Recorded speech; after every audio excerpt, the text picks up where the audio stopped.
మరో breaking news అంటుంది మనకి. భద్రాద్రి కొత్తగూడెం జిల్లాలోని సారపాక భద్రాచలం మధ్య కొత్తగా నిర్మించిన అప్రోచ్ రోడ్డు కుంగిపోయింది. ఇక అధికారులు అయితే అలర్ట్ అయి వాహనాల రాకపోకలను తాత్కాలికంగా నిలిపివేశారు.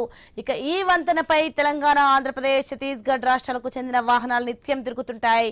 అధికారులు ఘటనా స్థలానికి చేరుకొని పరిస్థితిని పరిశీలిస్తూ మరమ్మతు చర్యలు చేపడుతున్నారు.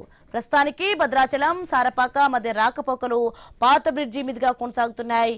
భారీ వాహనాలు సహా అన్ని వాహనాలను పాత వంతెన వైపు మళ్లించారు. ఇక వాహనదారులు అప్రమత్తంగా నెమ్మదిగా ప్రయాణించాలని పోలీసులు సూచిస్తున్నారు. ఇదే అంశానికి సంబంధించి మరింత సమాచారం మా ఇన్పుట్ ఎడిటర్ నవీన్ అందిస్తారు. ఎస్ నవీన్, కుంగిన సారపాక భద్రాచలం మధ్య అప్రోచ్ రోడ్డు ఏ విధంగా ఉందో మనం చూస్తున్నాం. దీనికి సంబంధించి పూర్తి అప్డేట్ చేయండి.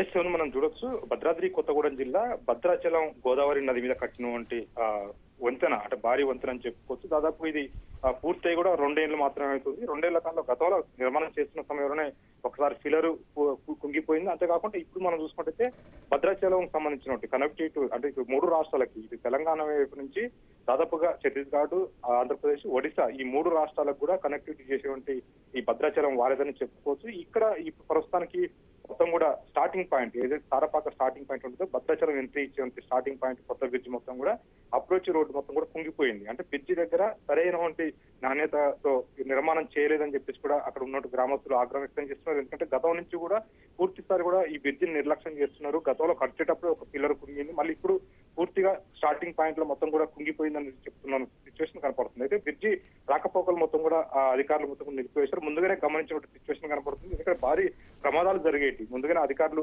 పూర్తి స్థాయిలో కూడా గమనించి ఇప్పుడు కొత్త నిర్మాణం ఏదైతే పూర్తి చేసిన బ్రిడ్జ్ ఉందో 2 సంవత్సరాల నుంచి కూడా రన్నింగ్ అయినప్పుడు కూడా దాన్ని ఇప్పుడు పూర్తిగా కుంగిపోవడంతో కూడా పూర్తిగా రాకపోకలు నిలిపేశారు. ఇంకా పక్కన ఉన్నట్టు బ్రిడ్జ్ నుంచి మొత్తం కూడా రాకపోకలు చేస్తున్నారు. స్లోగా పోవాలని చెప్పేసి కూడా అధికారులు చెప్తున్నారు. ఎందుకంటే అది పాత బ్రిడ్జి, అంతేకాకుండా పూర్తి స్థాయిలో కూడా హెవీ వాహనాలు వస్తూ ఉంటాయి. భారీ లోన్లతోటి ఇటు 3 రాష్ట్రాలకి ట్రాన్స్పోర్ట్ జరిగేటువంటి భద్రాచలం గోదావరి బ్రిడ్జ్ అని చెప్పుకోవచ్చు. పూర్తి స్థాయిలో కూడా ఇప్పుడు రాకపోకలు అనేది మొత్తం కూడా ఒక బ్రిడ్జి మీదకి వెళ్ళి పెట్టినట్టు సిచ్యువేషన్ కనపడుతుంది. ఈ బ్రిడ్జికి సంబంధించిన పనులు మొత్తం కూడా మళ్ళీ పూర్తి చేసినాకనే ఓపెన్ చేస్తాం. అప్పటిదాకా కూడా ఎవరు కూడా ఆ బ్రిడ్జిపై వెళ్ళవద్దని చెప్పేసి కూడా పూర్తి స్థాయిలో కూడా పోలీసు ఒక బ్యారికేడ్స్ కూడా అడ్డం పెట్టి రెడ్ రిబ్బన్ కట్టిన సిచ్యువేషన్ కనపడుతుంది. అంటే పూర్తిగా మనం చూసుకుంటే ఇది అధికారుల నిర్లక్ష్యమే కొట్టొచ్చినట్టు కనపడుతుంది. ఎందుకంటే గతంలో బ్రిడ్జి నిర్మాణం జరిగేటప్పుడు కూడా ఒక ఫిల్లర్ కుంగింది. అంతేకాకుండా ఇప్పుడు పూర్తి స్థాయిలో కూడా ఏదైతే సారపాక దగ్గర ఉన్న బ్రిడ్జి స్టార్టింగ్ పాయింట్ ఉంటుందో స్టార్టింగ్ పాయింట్ దగ్గర అప్రోచ్ రోడ్ వస్తుందో ఆ అప్రోచ్ రోడ్ మొత్తం కూడా కుంగిపోయిన సిచ్యువేషన్ కనపడుతుంది. అంటే పూర్తిగా నాణ్యతగా రోడ్డు నిర్మాణం చేయకపోవడం వల్లనే